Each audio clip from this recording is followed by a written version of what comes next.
যেই ব্যক্তির দিনদারি বেশি তার জীবনে পরীক্ষাও, আল্লাহ যারে পছন্দ করে বেশি তার জীবনে পরীক্ষাও। নমরুদ বলল, ইব্রাহিম ঈমান ছেড়ে দাও, তাহলে জানে বেঁচে যাবা, নাইলে আগুনে ফেলবো।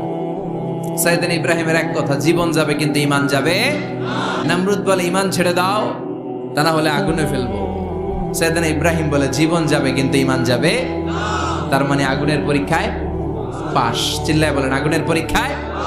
পরীক্ষা নাম্বার 2, একটার পর একটা পরীক্ষা নিতে আল্লাহ শুরু করলেন। আল্লাহ বললেন, ইব্রাহিম যাও, কলিজার টুকরা সন্তানকে আর হাজারকে মক্কার ধুধু প্রান্তরে ফেলে দিয়ে আসো। ওখানে মানুষ নাই, প্রাণী নাই, জনমানব শূন্য, দেখি আমার কদ্দুর ভালোবাসো। বলতে দেরি, 2 শব্দ নাই, মরুভূমিতে ফেলে দিয়ে আসলেন। তার মানে পরীক্ষা নাম্বার 2তেও, কথা বলেন, 2তেও। পরীক্ষা নাম্বার 3, আল্লাহ বললেন, ইব্রাহিম দেখি তোমার হৃদয় আমার